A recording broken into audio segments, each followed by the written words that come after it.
when Israel is blamed without any recourse to understanding, we are being blamed for everything.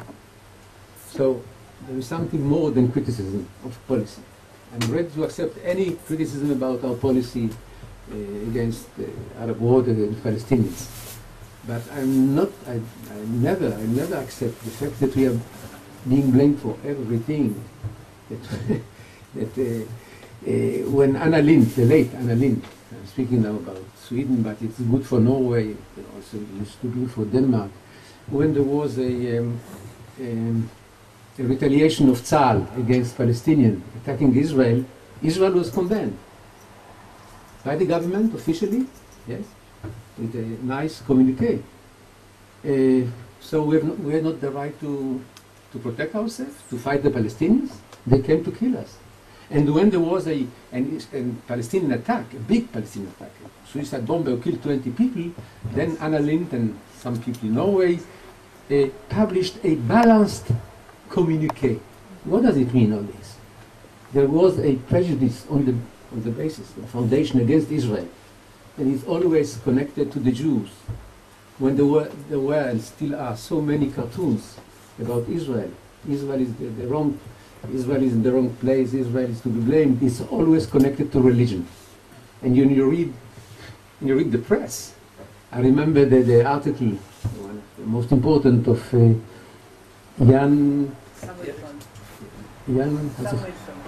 Samuelson. He's a professor of Islam. In 2004, he published a very big article in Dagens Nyheter saying that anti-Semitism is justified as long as Israel occupies territories. So it means that an Arab or any other citizen of the world has the right to hate a Jew born in Chile or in Japan because we, Israelis, you occupy territories. What I mean that all criticism, or most of the criticism in Nordic countries and also in Europe, in Western European, is tainted with anti-Semitism. And you cannot deny it, it's a fact. Dozens of articles, dozens of books were written about it. Just you can say no. You have the right to say no. But it's absolutely not true. I was reading the Swedish press every day between 2000 and 2004. And there was not one editorial project, not one. We are so bad, we are to be blamed of everything.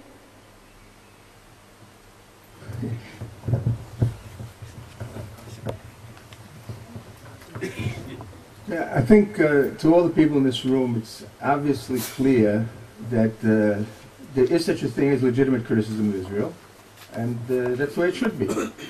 But if you hear that certain criticism, we feel that certain criticism is really stems from anti-Semitism, it's because of the double standard, or because Israel is singled out for criticism that no other country is for a standard that no other country is held to.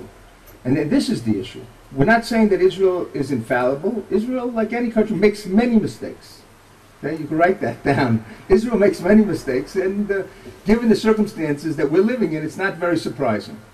But when Israel is singled out for unfair criticism, that's the issue. And the question is, why is Israel being singled out of all the countries in the world?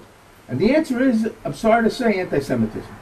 So that's the issue, and not the question of criticism, because everyone here knows that the criticism of Israel, pure, unadulterated criticism, is fine. Okay, I'll try to answer the 4 questions. The first question is the most simple one, criticism of Israel. Well, the European Union has a definition of anti-Semitism. You can find it on the web. I'm sure that there is a reference in the book to it. And it says that if you, which has already been said here, you cannot use double standards. You cannot criticize Israel for something which other countries also do, and you remain silent about it. One of the most fascinating cases of that happened. There is a Norwegian deputy minister called Raymond Johansen.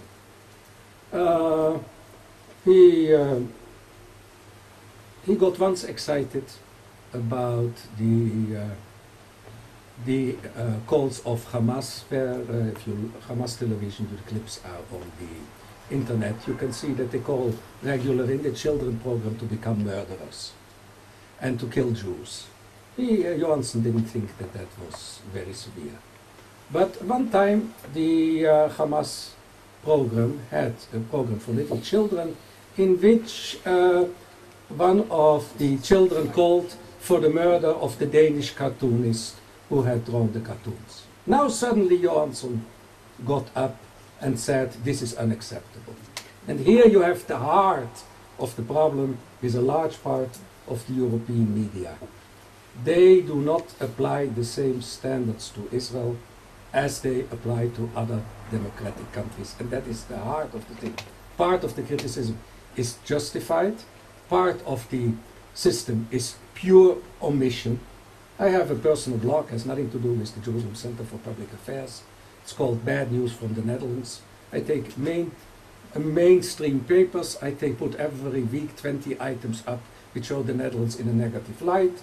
On the top of it said, this is the method of some of the leading Dutch journals. There are 1,000 items up. You only have to read the first 20 to understand that the Netherlands is the most horrible country in the world.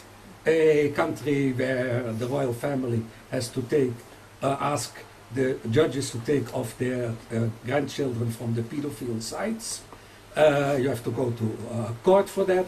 A country which has murdered 140,000 people in 1947 in Indonesia. A country which has gone to advanced ethnic profiling of Moroccan immigrants, which are in fact a few thousand hooligans. Imagine they had to do with Palestinian suicide bombers. So that is the heart of the issue, the double standards. I sent an article to a Dutch paper which shows that the Netherlands is the leader of ethnic profiling.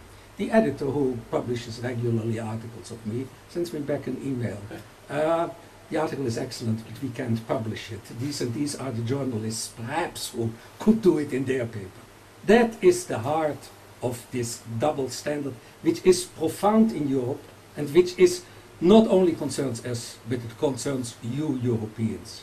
Because you cannot be a crook against Israel and honest against others. And the best example of that in the European media is the BBC.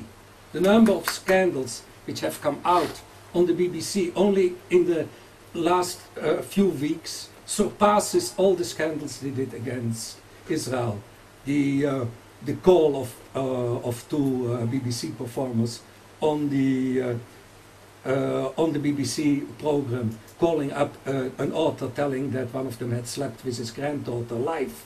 They say that and leave the message on his phone twice. The article in the Swedish press showing that the BBC totally mishandled the reporting from Niger on what was going on there. If you are a crook against Israel, that is an indicator that you are a crook against the others as well. Now, why these Scandinavian countries? It's a combination of things. First of all, the remnants of Lutheran thought. Of course, Luther, if you read the books of Luther on the Jews, this is close to Nazism, a precursor. Luther says that synagogues should be burned. Luther says that rabbis could not teach. I mean, we have a publication on that. And that sinks. And that is why the hatred spread in the Scandinavian countries is so important. It spreads through the whole system if you do it long enough. Palme will certainly go into history as one of the prominent neo-anti-Semites of this post-war period. So that is the one thing. And the other thing is the total lack of introspection of these countries compared to the criticism they express toward the outside. And that comes from the fact that they are protected from critical journalism. I read some papers, I've been in many countries in my life, about 50. If you read those countries, there is one power in the world, that is the United States. Then after that, there were periods that Russia still was a power. And then there is the third great power, that is Israel, if you count the number of words dedicated to it. There are still a few other countries, such as France, Sweden, France, Germany, and the UK. Behind that, it becomes very dark. I think that in one of the Dutch papers I read, on the 500 items, I think the total of the Scandinavian countries last week, if it was one, they got a lot of publicity. There were about 30 items about Israel, and that includes domestic and international news. So that shows you there is the mixture of leftism, remnants of Nazism, Islam, which you have to accommodate, radical Islam, that makes a very, very powerful mix. Now, as to the issue, autochthonous versus immigrant anti-Semitism. From the little we know, and Michael has some data in his article, the Islam, of course, the Muslims, are disproportionate involved in incidents. Probably, well, from the little data we have in Europe, it was not so easy to find data, compared to what they are in the population, it is about 10 times more. But they are still a minority. Most of the violent anti-Semitism is white. It's true for England, it's true for the Netherlands, it's true for Sweden, and to the extent you can find out, it's true for France. In the other countries, it is almost impossible to find out something. Now, the settlers. The settlers is a classic argument, and I have not the slightest need or urge to defend misbehaving settlers. And if they do discrimination or if they act illegally, they should be punished. But there is a basic radical difference between the Palestinian Authority, which educates for murder, and which has children programs for murder, and which has preachers for murder on its television, and the behavior of misbehaving Israeli groups. If one cannot see that the Palestinian system is one of the most pervert, educated systems in the world, Palestinian society is permeated with perversion. Richard Landes, in the interview I did with him on the Al-Dura affair, explains very neatly why journalists here in this country cannot deal with this, even if they want to. Because you can only be a journalist here if you have access to Israel and to the Palestinian society. If you are too critical about Palestinian society, you lose that access. Once you want that access in order to survive for your job, you also have to convince yourself that you are balanced, because otherwise you get moral problems. This Landes explains, who teaches at Boston University, explains that in great detail on behalf of the Al-Dura affair. And it's not the same Landes as who writes in Sweden. It's not David Landes, it's Richard Landes. This is the answer to the third question. The whole trick is the omission. The whole trick is the omission trick. A week ago, the veteran journalist of Israel, happens to be a Dutchman, called Connie Mus, criticizes in the Jerusalem Post that the Israelis don't let him go to Gaza in order to give objective news. Well, the same Mus was the first journalist, Western journalist, who was entitled to interview Haniyeh, and he was tremendously proud of that. And the clip was for 2 years on television, on the internet, the television clip. And he says in the clip, "I can ask anything I want." Now you would expect a guy who comes to interview the head of a party which has in its program written "Kill all the Jews," Article 7 of the Hamas Charter, in translation from Professor Rafi Israeli, who is here, that he would ask, what about killing all the Jews? That question he doesn't ask. That is the technique of omission. The same Jerusalem Post, and Mus once in a public debate on the Dutch radio, on a Dutch radio, said the Jerusalem Post is an extreme right-wing paper. This extreme right-wing paper gives him the opportunity to express his grievances. So how does it go together? I mean, there is here, I think the Foreign Press Association in Israel should really split up in two parts. journalists and media distorters. And they should have each a chairman, and that would know with whom you are really dealing. Now, okay, the Muslim Scandinavian questions. Look, Roald Dahl, I cannot deal. Once you start with all the pro-Nazi Norwegian writers, there is no end. I have given you a few examples here because how long can I speak?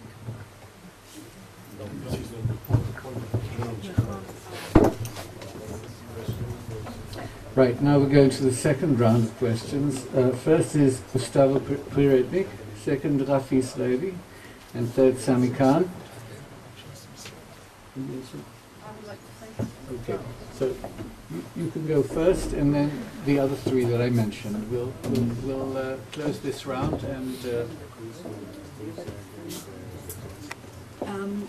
I will not ask a question, but being a Danish journalist on the board of the Foreign Press Association, I think I have to clear a few things about what you talk about our organization.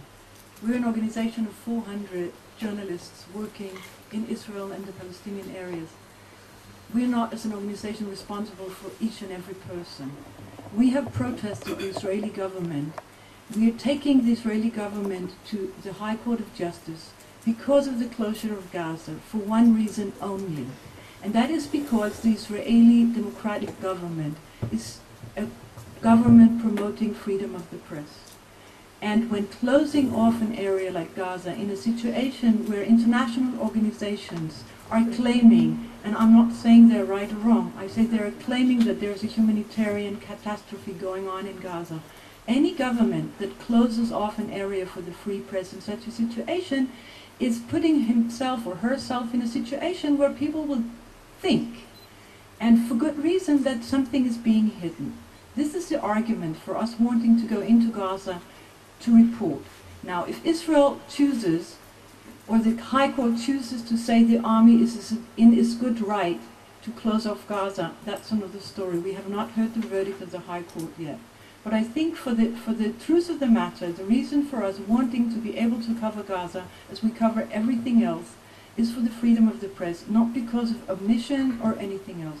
I think Israel treats us as journalists here in a fairly good way. We are free to report anything, and I think it's for the interest of Israel to let us report from places that are under Israel's jurisdiction. Whether Israel thinks it's still occupied or not, that is the truth. The only entrance to Gaza is through Erez. Thank you. Thank you very much. I'd like, first of all, Manfred, kol hakavod, because what you bring, your contribution for us to understand better the Judeophobia throughout the world is unparalleled. But I would like to add just two more things to criticism against Israel. There are ways to distinguish between there are ways to distinguish between criticism against Israel and plain Judeophobia. One is the obsession. It's not only double standards. You very well said, why can't we criticize Israel in the same way we criticize the United States or other countries? I would like you to criticize other countries. The point is not that you criticize Israel, the point is that you only criticize Israel. You can't compare how much you criticize Israel to what you criticize any other country in the world. If you say that you would like to report from any other country, I suspect that you did the same from Syria, from Iran, from where you have very clear freedom of expression. You know that the homosexuals are being hanged in all those countries, but you don't report it. I mean, you do report that you cannot go into Gaza. Any and kinds of facts to prove this? I mean, absolutely. we are all the time criticizing Iran, Absolutely. we're criticizing Saudi, Yes, we're criticizing everything. president. Yeah, you want the facts? No, she's right. Yeah. She's right. Ahmadinejad said that from the United Nations there are no homosexuals in Iran. Okay, she accepted. And she accepted Don't as accept plain Israel. fact. It's true. This is the problem. And the second one, the second way to distinguish between criticism and hatred is the language you use. Yeah. When you say that Israel is the cancer of the Middle East, or that it is a Nazi country, didn't you see those cartoons? When you hear that one cartoonist that depicts, I'm telling you who.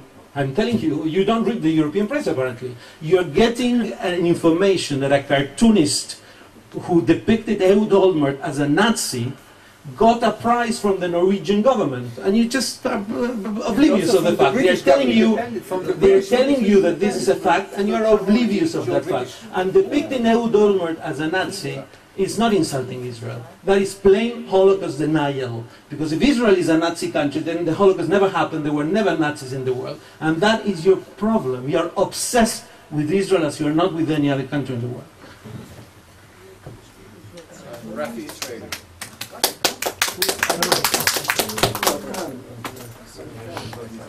Yeah, thank you. I have two remarks for two of the previous speakers. The latest one, the Scandinavian journalist. Well, you.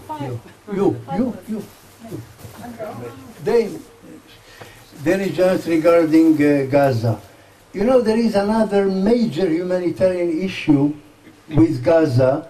There has been an Israeli soldier kidnapped and kept there for 2 years. I haven't heard you or anybody making a big issue of the humanitarian issue, holding this country hostage, because the whole country is concerned with him. You may have noticed. What is your government doing about it?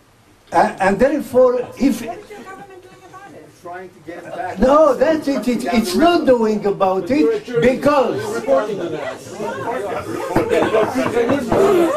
Israel is a country resulting on that. Well, What is your country doing? You are being kidnapped, and what are you doing? Mr. Chairman, can I say anything? Or this is exactly the issue that the Israeli government is not doing about it. But we're writing about that also. Please let him finish speaking. You spoke, and I just want to respond.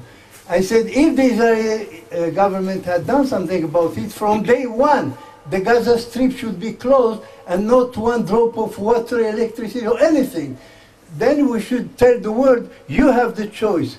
You are holding our soldier. Until he is returned, nothing will come out into Gaza. And that will have created the humanitarian problem. Both are humanitarian problems. Solve one, you have the solution to the other. You cannot reproach only one party.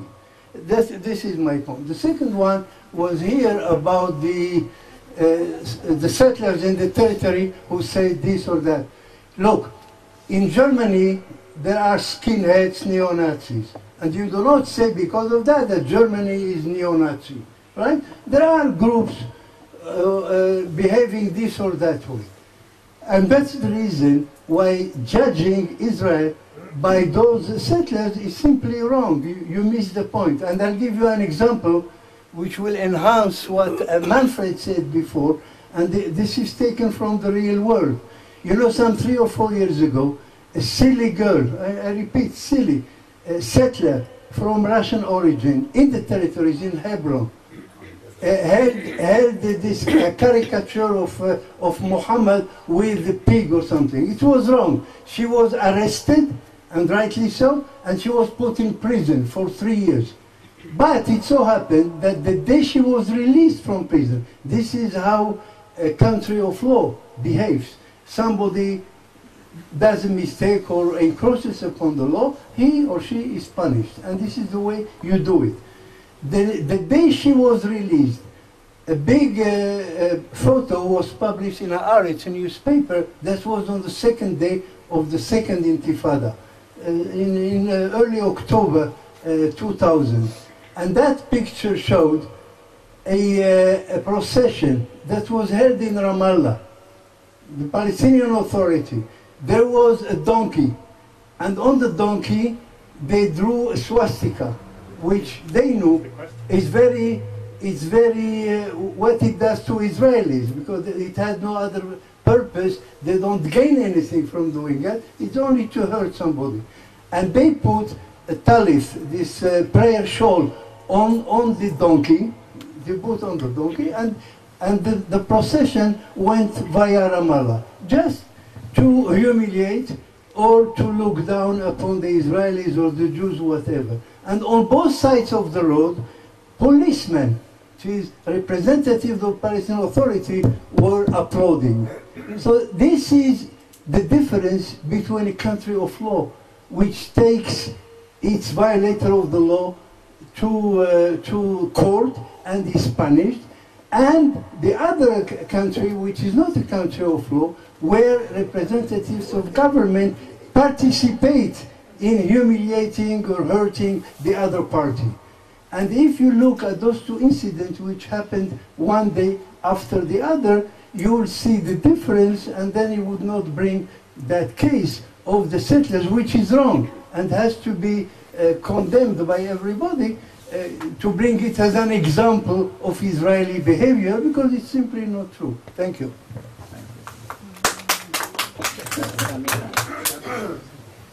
No, sorry. I am a journalist writing for a number of newspapers in Finland. Maybe it's not a coincidence that Finland has been mentioned very little by the speakers here. Yet I don't deny that Finland has not a completely clean record as to things happened, especially during the World War period. But I want to relate to the book of Mr. Gerstenfeld. I wrote this book, and I want to say that I take seriously most of the things he has written about. I also agree that when we analyze the total field of criticism made against Israel, not only in Scandinavia but also in the world, when we analyze it, there are some types of criticism that cannot be explained by rational reasons, because other countries in the same situation would not be criticized. And we have many examples in our, let's say, history of the last 50 years. Yet, in the spirit of objectivity, I think we have to, and in order to see the entire picture, which is large and also complicated, I think we have to take into consideration one thing. Looking on the Scandinavian countries, and I talk as a person who has lived in Scandinavia for about half of my lifetime, and I know, I think I can say that I know quite well the mentality and the culture of Finland and also of the other Scandinavian countries. And I think I can say that there is a strong adherence to basic human rights as a part of the Scandinavian, of the Nordic culture, of the Nordic values. Now, that doesn't mean that all countries and all people adhere to those. It doesn't happen in other places. Yet, but you cannot ignore that fact. And therefore, if we take this as a background, and on the other hand, we look at what happens in, let's say, in Judea and Samaria, where, among other things also, Palestinians, civilian Palestinians, are objects of human rights violations, sometimes very severe. Then I think we have, there is a situation when we look at the total picture, we cannot ignore this as an impact on the motivation and the need to criticize. And I go back to my first point. This does not mean that I don't think that there is a criticism that is behind the rational and the normal way, legal way of criticism. I would even say more than that. When I look in Israel as a democratic country, wide circles of the Israeli public is often very critical about what we are doing against the Palestinians. And that doesn't mean that those people are anti-Semites, those Jews who say it. So I think we have to see the picture much larger, and yet there are very disturbing things that Mr. Gerstenfeld very well good that he brings it up. If I may just say tell a personal experience from Finland. I'm writing for a considerable number of Finnish newspapers already for about 15 years, mostly covering the political situation. And if I can say that my political articles have never been censored, not a word has been cut out, they are brought as they are. Then you could say, maybe I am writing like in the same spirit that is anti-Israeli. So just to make to give an example, some of those same articles are published in Sweden in the bulletin of the Zionist and Israeli information bulletin Snabnit that Mr. Mazel knows very well.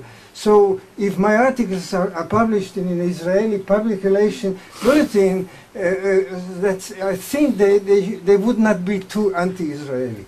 Thank you.